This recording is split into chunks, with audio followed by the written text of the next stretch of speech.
Hello friends, so we are back again and you know that what we are studying, this is the description of plasma kinetics and we are in orbit theory. In our previous class we have seen that what will happen to the charge particle kinetics when there is a constant gradient of magnetic field. And what we have seen that we are getting number of this consequences on magnetic flux, this orbital velocity, axial velocity, acceleration, orbital kinetic energy. And what we have seen that magnetic flux is a constant of motion, orbital velocity is inversely proportional to the radius of gyration, then axial velocity decreases as your orbital velocity increases, and we have seen that orbital kinetic energy, same thing as orbital velocity. So orbital kinetic energy increases as the magnetic field increases. And then we have seen that as the gradient in magnetic field is more, the particle receives more deceleration to move in that direction. Okay. So this property is basically encouraging us to see whether the particles can be confined using such configuration. And when we are talking about this configuration, essentially what we are talking about, so this is the kind of configuration that we have a magnetic field gradient which is constant on either side, and there is a uniform magnetic field in the middle.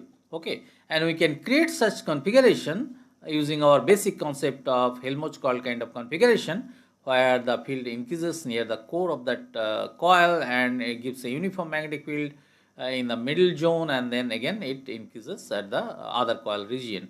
So what we essentially are having, we want to confine the plasma in this zone actually. So if we are able to confine, then it is fine. Then we can make a device which will be able to handle the plasma within a zone of our interest, or otherwise the plasma will be leaking, and then it will not be desired for any device. So whether we can manage that or how much we can manage to confine, all these things we will see in this class. Okay. Now let us see what we are getting here. So phi, we start with phi. So phi equal to this Bz into pi r square. Okay, is as per the definition. And what we are seeing that it is a constant of motion, that we have just proved in our previous class, that flux is a magnetic flux is a constant of motion for this kind of configuration. So if Bz increases, what is that? R decreases, right? Because Bz R scale is constant, and this is basically magnetic flux which is constant. So Bz increases, then R decreases, and the relationship you see that Bz R square. Okay. So now R decreases strongly here. Then as R decreases, you see that V perpendicular is twice m by r cube. Okay, m is constant, q is constant. So the moment R starts decreasing, V perpendicular, that is your velocity in a rotational velocity, that increases rapidly. Now as V perpendicular increases, you know that this one is increasing, that is half m V perpendicular, so quantity is increasing, and k is constant, this is the total kinetic energy. So Bz decreases. So it is very much clear that as Bz increases, R decreases, V perpendicular increases, and Bz decreases.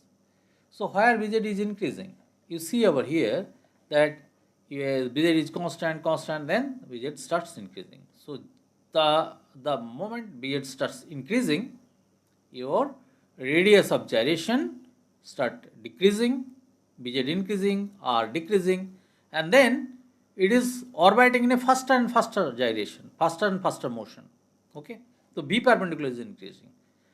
So then what is happening? There was one motion which, due to which it was moving along the axis.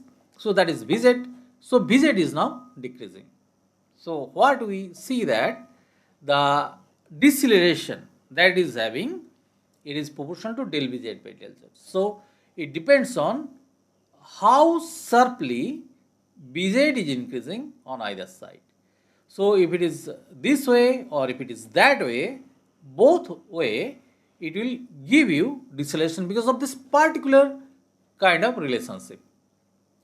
So if the convergence of the magnetic field is sufficient, then particles start gyrating in a faster and faster, tighter and tighter orbit, and at the same time it will start reducing its axial moment, and it may be possible that the axial motion will be completely stopped, and in some cases it may happen that it will be reflected back in this region again. Okay, so that is the kind of motion, and we'll try to understand, is there any criteria possible which will tell us whether the particle will be reflected or it will pass through, or it will just stop at the maximum value of Bz. So we come over here, we have drawn the same thing and in a bit elaborated manner so that you can understand clearly how the things are happening. Okay.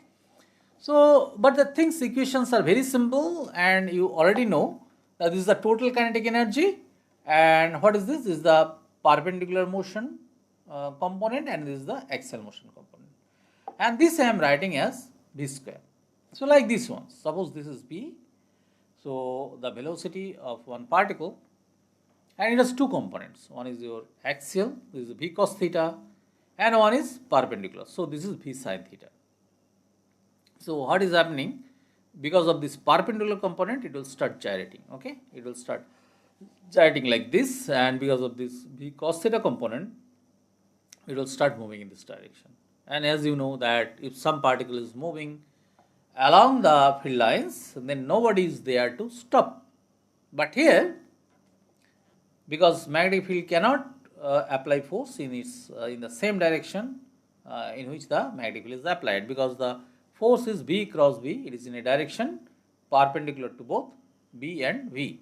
So if a particle is moving in this direction, as long as the magnetic field is constant, there is nobody to stop it. But here this is not the case. Magnetic field is not constant. Here there is a gradient, and we have seen that whenever there is a gradient, it receives a deceleration. You have seen that the acceleration motion, this is the deceleration component, and that is proportional to the gradient. So it is true that Bz cannot apply any force to a particle if it is moving along the direction of the Bz. But if there is a gradient in the magnetic field, it can very much apply a force to that particle for that axial direction of motion, and that is proportional to the gradient of the magnetic field. So we come back here, and what we see that a general particle of charge q, say it is here, and it is just now it is moving, making some arbitrary angle theta. We will see for what theta what situation arrives. So what we need if we want to confine the particle within this zone, this is the region of confinement, then we need that particle may have any velocity over here, we don't have any problem, but the moment the particle starts reaching this zone, we know that the velocity will be decreasing, okay, because there is a deceleration, it will decrease, but we are not sure whether the axial velocity will be zero over here or not. If some components remain here, then because of that it may pass through, right? But for confinement, we must have Bz is equal to 0 over here. So if the particles are decelerating and becoming having a axial velocity component 0 over here, then our job is over. The particle is confined within this zone. If it is not, then if Bz is positive, then what will happen? It will pass through. But if Bz is negative, then it is of course reflected back. It will reflect back to this region. Okay. So with this, when this Vz is equal to 0 over here, then we know that total kinetic energy is how much? It is the sum of perpendicular and parallel components. So if Vz is equal to 0, this component is 0. So what we are having? Total kinetic energy is due to perpendicular motion alone. So it is k equal to half mv perpendicular square. Here also the same thing on the both edges. So we remember this condition that total kinetic energy will be equal to half of mv perpendicular square when you are reaching there at the edge and you want to have the particle confined.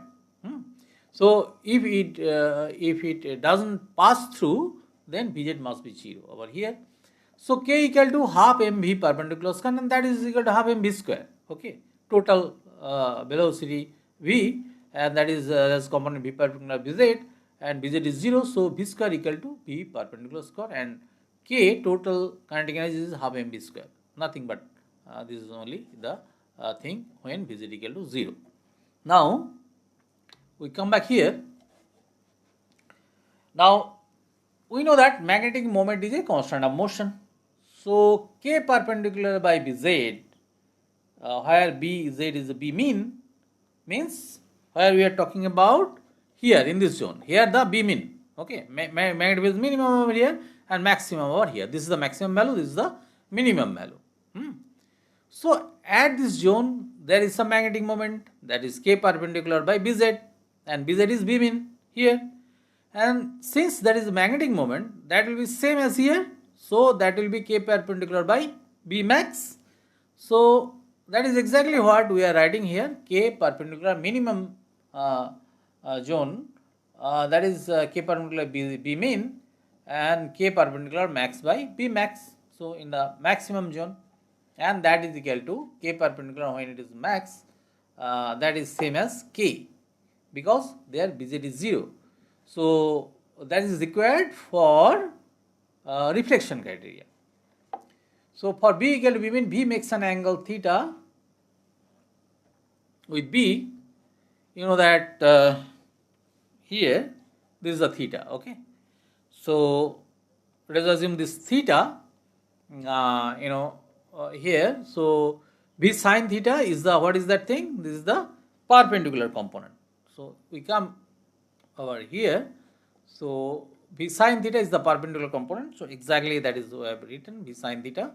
So half mv square sine square theta. So that gives you the perpendicular kinetic energy at the minimum magnetic field location, and this is at the maximum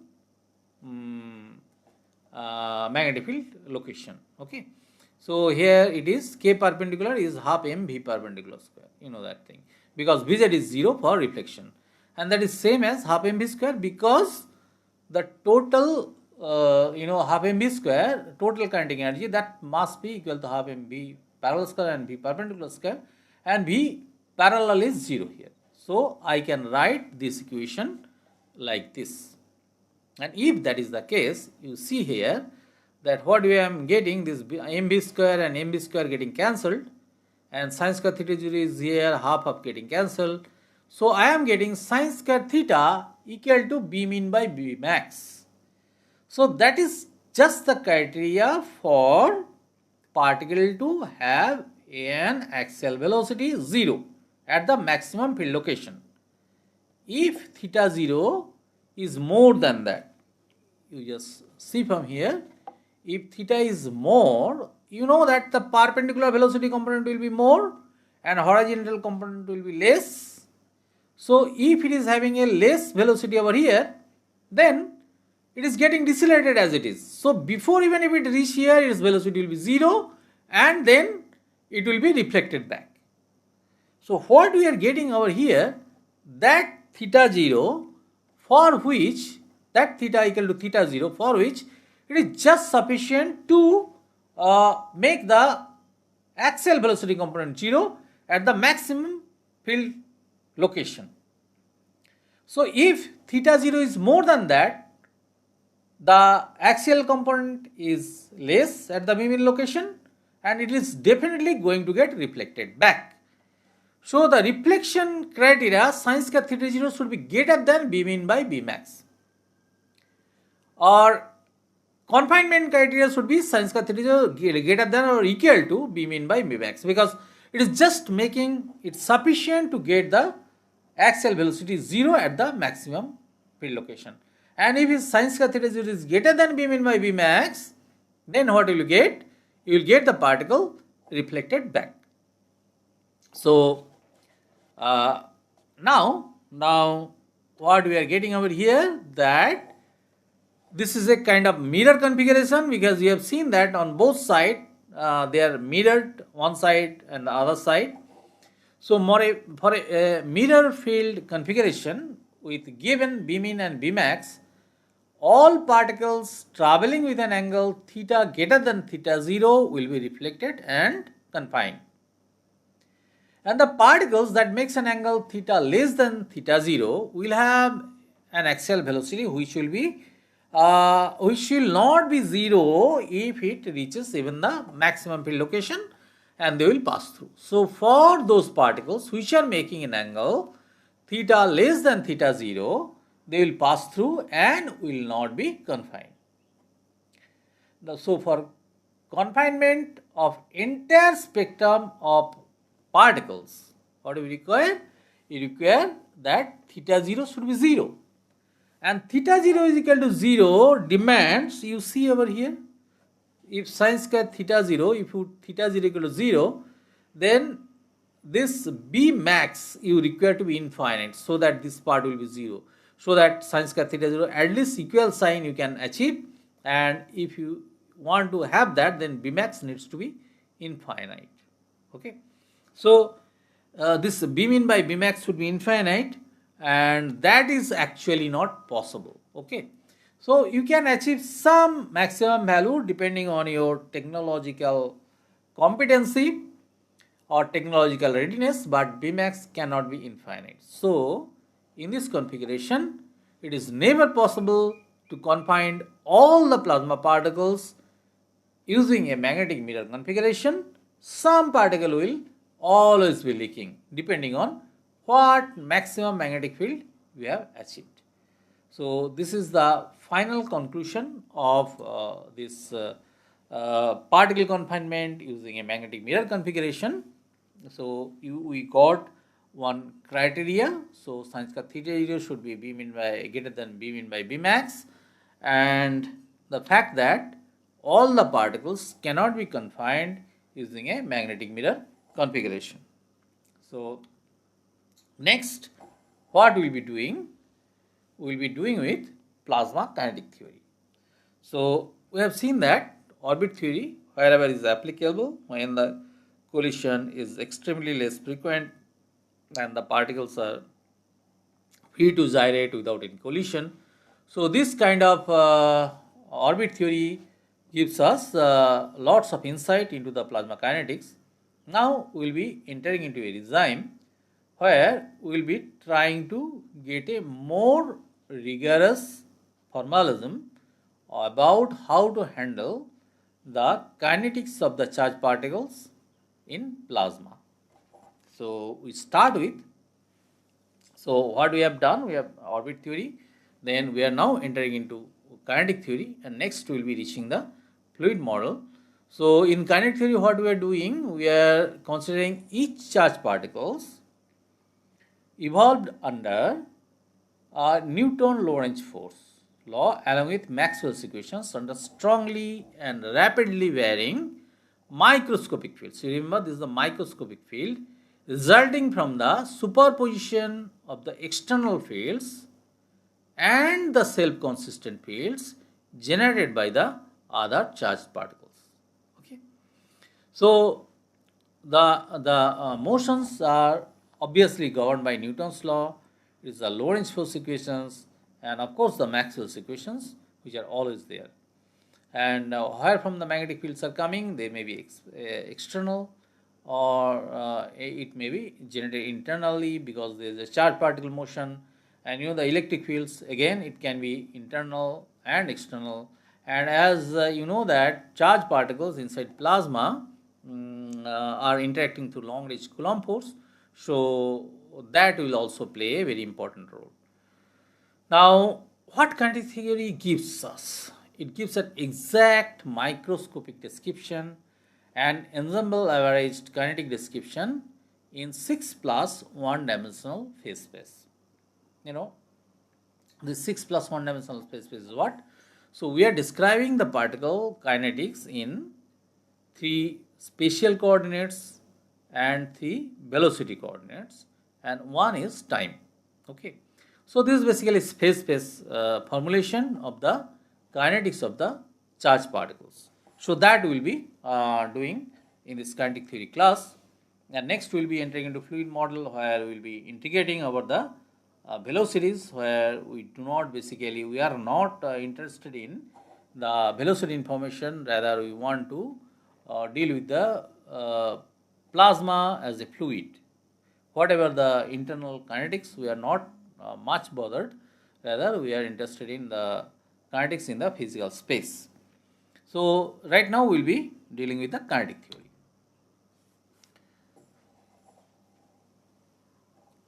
So, plasma kinetic theory gives a description intermediate between exact microscopic description and macroscopic fluid description. Okay, so it is in between. Now, the description is in 6 plus 1 dimensions, as I told you. So, it is x, y, z, vx, vy, vz and t. So, you can count the 6 numbers and the one time coordinate. The system in general exists under the influence of self-consistently generated macroscopic field. So, we denote it by EM and magnetic field BM, such that EM is equal to EX plus E mu. So, EX corresponds to the external electric and magnetic fields, and mu correspond to the fields that is generated due to mutual interaction among the charged particles. So, you know get familiar with the convention what we are using. So, it is EM when the superscript M corresponds to the macroscopic field, and EX is the external and mu is the mutual interaction among the charged particles. So, EM equal to EX plus E mu, and BM is equal to BX plus B mu. Okay. So, plasma kinetic theory model, it is basically, plasma is a many body system, as you know. There is the charged particles, neutrals, photons, all these things are there. The dominant plasma behavior, it is obviously it comes from the charged particles. And the typical equations which can describe the motion of the charged particles, you already know what they may be. They are the Lorentz force equation. There is nothing, you know, that m dv dt is equal to qv plus b cross b. So, you are very much familiar with Lorentz force equation. Then Maxwell's equations, anyway, you are all aware of that. The for Maxwell's equations, divergence C equal to rho by epsilon 0, divergence B equal to 0, then divergence C equal to minus del B del T, and curl B equal to mu 0 J plus mu 0 epsilon 0 del E del T. So, this Maxwell's equations will be always coming to rescue us wherever we are in problem or explaining the physics or handling the mathematical formulation. Then there is charge conservation equation. Okay. So, you know that this is divergence day plus del rho del T equal to 0. So, rho is the charge density. And mass conservation equation, of course, it has to be there. So, divergence rho equal to 0. So, all these equations together describes the kinetics of the charged particle. And well, this is fine. So, if it is so, then problem is solved. We can solve for each and every particle information position and information velocity we can get if we are solving these equations. Now, the problems I am describing over here, the approach is not so bad as it was looking, but the problem is that the ion density, electron density in a plasma typically can easily exceed say 10 to the power 22, and if you are handling a low pressure plasma, it 10 to the power 19, 10 to the power 20. They are very common. So keeping track of each and every particle. So 10 to the power 21, you can imagine how many equations you need to handle if you are going to tackle the trajectory, if you want to trace the trajectory of each and every particle, then if you want to formulate their mutual interactions, and finally find out what will be the self-consistent trajectory of the charged particles. So they are really very tough, and that is why the kinetic theory finally adopts a route where they describe the dynamics in space using some distribution function, like the Maxwellian distribution that we have gone through in our kinetic theory classes. So if we are using a distribution function, then the handling the situation become much easier. Like in Maxwell distribution, what we say that number of particles within C and C plus DC is something 4 pi n m by 2 pi k d to the power 3 by 2 to the power m c square by 2 k t c square dc. So we are not distinguishing A, B, C, D particle. We are just stating that number of particles within C and C plus DC. That is like that. So when you are using such kind of distribution function, then the description of the system becomes much easier, and we can handle the system in a meaningful manner. So we are using a distribution function f equal to f function of x, v, t. X is the position coordinate, v is the velocity coordinate, and t is time. You know that x has 3 components, v has 3 components, and time is there. So any elementary volume in space will have the elements dx, dy, dz and dvx, dvy, dvz if you are using the Cartesian coordinates. So d3v is the phase space volume, elementary volume, and that should be having the elements like that as I have shown there. So we should now be familiar with the phase space volume, elementary phase space volume rather, because we will be dealing with mathematical formulation there, and we should be knowing that what we are actually talking about. Okay, when we are doing some elementary operation, we know that the elementary volume should be very less, very small. Okay, but how much small and how much big, all this depend on the kind of particular system that you are handling. The elementary volume dimension is not be so small that it doesn't contain any particle at all in the phase space. It must contain sufficiently large number of particles. Okay, so whenever we are presenting a phase space volume, elementary phase space volume in this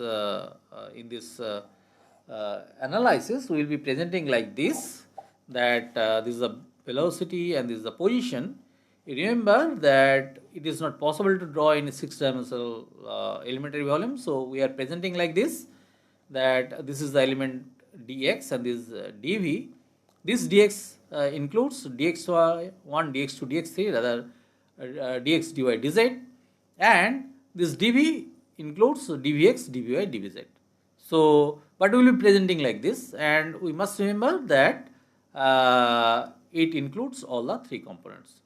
So we stop here, and in the next class we will be dealing more with the plasma kinetic theory and how we can extract information from that, how we can reach some average behavior of the plasma for any system that we are going to handle in thermal and non-thermal applications.